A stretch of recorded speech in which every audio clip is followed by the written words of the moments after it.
Good morning. So we're going to be talking about optimizing pasture management, but I'm going to sort of go over what you can do with your local agronomist and the services that we provide. So there's 6 agronomists at Skagit Farmers, and we are in Skagit County, but we operate in Whatcom, Skagit, Snohomish, all over. And we provide a lot of different services. So whatever you might need for your farm, we have, Washington has such a diversity of crops here, and there's different scales and sizing, but we provide services like spinner spreading, fertilizer, the seed you might need, we have pole spreaders, and we also have certified organic fertilizer and seed. And what you request, we can provide. We also provide local deliveries. And then, like I said, there's 6 agronomists, certified crop advisors, so we can provide crop nutrition programs all the way from raspberries, blueberries, to potatoes, to pasture, like we're talking about today. And we can get your base nutrition and your full gamut of nutrition that you might need. We can provide bulk blends or bagged fertilizer. And then we also provide soil testing. So either we can go out to your farm and collect the samples, you can bring in samples and we can mail them in, or you can just give us your soil tests and we can look at those tests and talk to you a little bit and maybe visit your farm and provide recommendations from there. So Skagit Farmers has the only dry organic blending facility in the western Washington area right now, and we also can provide certificates and just that paperwork you might need if you're organic. And this is just FYI, you need a 500-pound minimum order for local pickup and 1 ton for delivery. Is that true? Yeah. And just expect at least a 2-hour notice if it's an outside delivery. 2-day notice and a 1-day notice for pickup.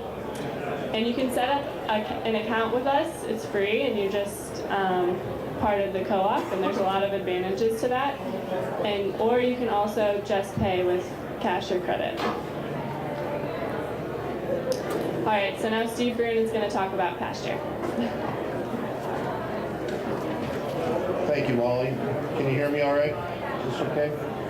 So we're really excited to have Molly. She's got a master's in soil science from North Carolina State University, and she just moved out here, and she's hit the ground running, and she loves working with small farms, as we all do. So we work with farms that might be 2,000 to 3,000 acres in size, down to a local person that might have an acre or less. So, all of our members are important to us. We're the only locally owned customer-based co-op in the Pacific Northwest. And your board of directors, the local farmers, have just invested well over $6 million into a new fertilizer blending facility, and it is the core of our business. I just threw this beautiful picture up here. I can't wait till that happens. The grass grows and the cows are out. This is our farm. I actually dairied for 30 years. My son is now rents the farm from me, and I drive off to work every day. Some of the things, just to get into a little more what Molly had to say, we can come to your farm, talk to you over the phone based on your soil type, make a fertilizer and a pasture seed recommendation. We're very experienced in that. We know the local conditions. Many of our agronomists have been farmers, so we have a good mix of really practical experience and education-based experience also. I think I added up the other day, we have over 85 years of combined experience among our agronomists. The trend seems to be toward organic out there right now. So we do have an organic blending facility, and we can consult with you on that. So there's so many topics. I could sit up here and talk all day. Annika would kick me off the stage. So we're just going to go through a few topics. I'm not going to talk to you about establishing a new pasture, but to optimize what you have. I guess the first place to start, you got to know what you got. And a soil test is a great way to do that. We can set you up with a kit, like Molly said, or we can come out and do it. Lime, calcium carbonate is probably your going to be one of your biggest fertility investments, but that's where we usually start with you. But we can build around your budgets and recommend species that can withstand lower soil pHs too. But so often when we go out and look at pastures, we see that fencing is inadequate. There's no drinking water in the pastures. That's very important to the health of your pasture, because animal traffic does affect the tillers, the grass, wrecks the crowns, everything from an environmental stewardship point to protecting runoff water to taking up all the nutrients you can. Grazing lanes, I love grazing lanes. They minimize excessive animal traffic, because animals, they're domestic, right? They're like you and me. They run for the barn when they see a raindrop. I've watched my cows do that many times over the years. This is very important. We get a lot of questions. We'll make a recommendation based on your pasture soil sample, and sometimes there's some real sticker shock, but we can tailor, make those recommendations to your budgets and your needs. That's just an example of a grazing lane, and this grazing lane was actually funded by your conservation district, and I would say that would be about 15 years ago. And it's seen a lot of traffic. Those are some of the cows on my farm. It's seen a lot of traffic over the years. It's reduced soil compaction. It's preserved pastures to get excellent dry matter yields out of your pasture. We just love it, and it was a great project to work with the district. And you can do this on a small scale too. Question? Can you explain what that is? A grazing lane? Yeah. It's a super highway for your animals to get to and from barns. This is a road or that trail. A reinforced road, yes. Like a pervious surface, you can still get some water infiltration to it. But it just preserves your pasture when your animals are traveling. And oftentimes in even small acreages, that might just be a path on your farm, and you can consult with the district to do that. They're very experienced in knowledge. But I just wanted to point that out and show that as a cooperative project, how that can help optimize, even on your very small farm with a small grazing lane, your pasture production without really spending a lot of money. And that grazing lane could be dirt too. Weed control, this little calf here on my farm. I actually kind of run a small farm, maybe 1 acre of pasture for my animals, and my son, he runs a small farm. But this calf here, it's very important to control your weeds, whether they're noxious or non-noxious weeds. But you can see in this pasture, maybe you can't, but there's a lot of little broadleaves. And an agronomist's field is like a plumber's house. It's never very good because you're always dealing with other things. But it's very important to be able to identify that weed species, work with an agronomist, whether you have native grasses or not, whether you have improved the pasture. But weeds typically do not make good forage. And you can consult with any of us, and we can help you with that, either with management techniques or chemical controls. Don't overgraze. That's the biggest thing. I mean, your pasture is not a lawn. So I guess a really good rule of thumb with our cool species grasses, ryegrasses, orchard grass, timothy, whatever you have in your pasture, I guess a good range is 4 to 6 inches to keep that height in that range. And you can do that a lot of different ways. Don't fixate on it. It's a subjective thing, especially with horses. Nonetheless, that's what we concentrate on. There's my granddaughter with her horse. And I can't say this enough. On small acreages, you might have animals that you have more animals than dry matter you can produce on your pasture. It's necessary to use pervious surfaced corrals, fenced corrals. You can find animals off pasture during times of drought and during the wet season to avoid your pasture destruction. And I'm sure all of you have driven around the county and see mud lots with animals on them. Not good for the animals, not good for the environment, not good for your pocketbook if you really want to maximize your forage production on that pasture. This has worked very well at our farm, and this is a gravel-based lot. And so what we'll do to optimize the dry matter yields is we'll pay attention to that grazing rule, 4 to 6 inches. We'll put the horses, whether it's a cow or two to a favorite cow, out on graze, let them graze for a couple hours, and we try to balance that nutrition with some hay, especially during times of drought or later in the season when the grass production slows down. We can talk about that. The district's very experienced in dealing with that.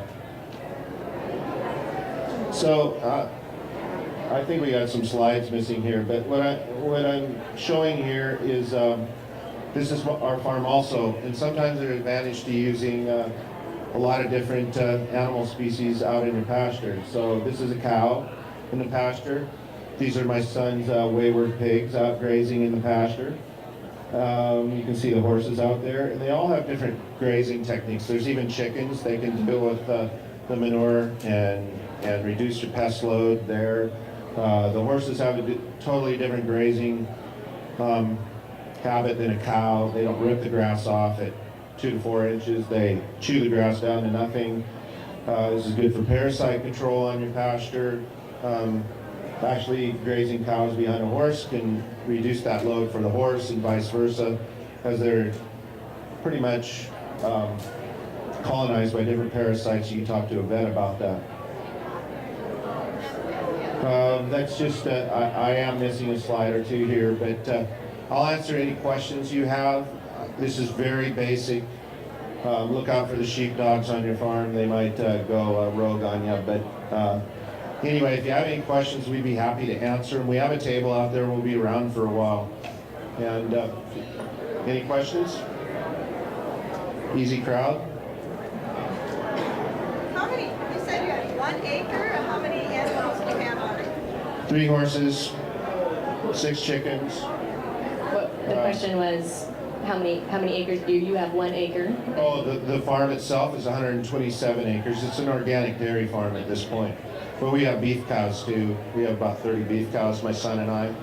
But So you're not running them all on your 1 acre? No, this is not all in one. I'm just showing my own little personal acre my son lets me have for my hobby animals. Some of my hobby animals and how we've managed that. And that pasture stand was probably established 8-9 years ago, and we should probably go into reestablishment, but I overseeded it.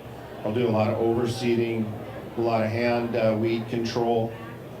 Now it's going to be a little more difficult, but mowing and clipping will probably be our favorite way of managing the weeds, just because it's organic.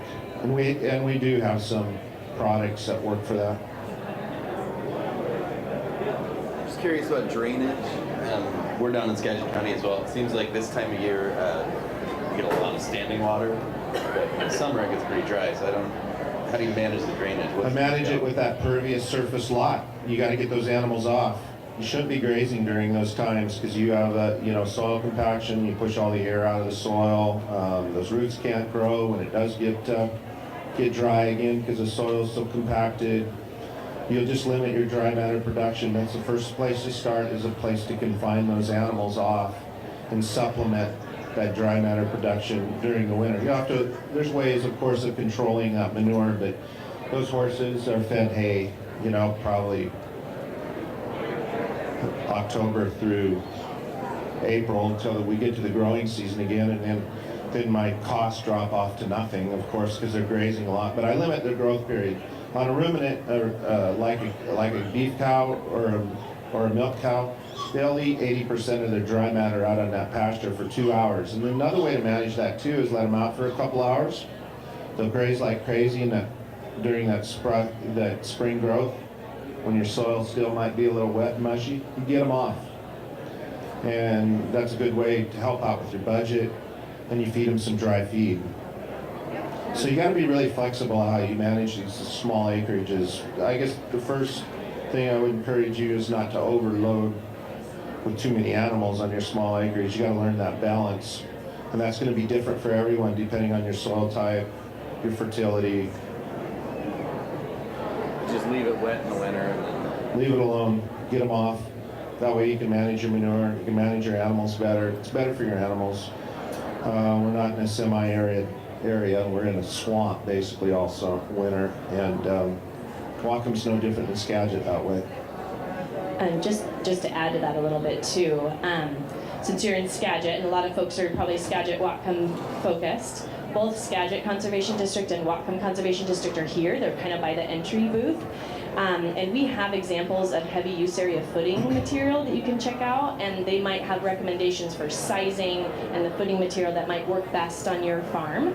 And there's also some small grants and rebates right now, both in Skagit and Whatcom, for putting in exactly that, a heavy use area or a sacrifice area on your farm for this wet season time when my pasture, same thing. It is, I gotta let it rest this time of year, so. Yeah, and aesthetically too, it's beautiful. And I like to look out off my deck at grazing horses in beautiful green pasture.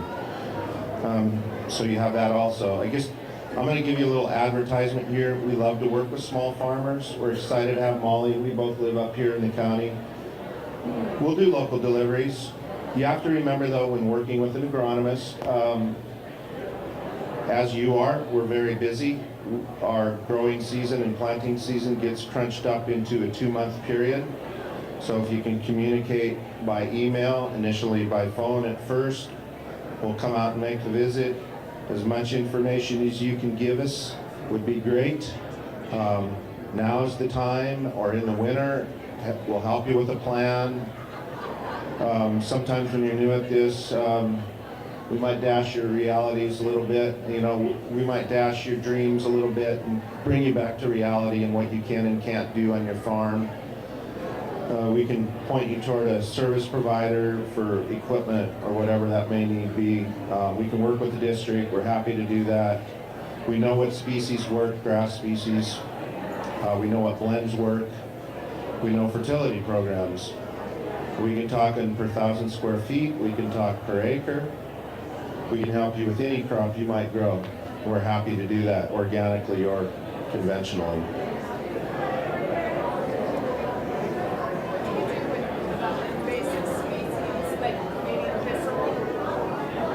Actually, The question just was, what do you do with invasive species like Canadian? you're either going to have to clip them, which is difficult to control. They keep coming back. Are you talking organically?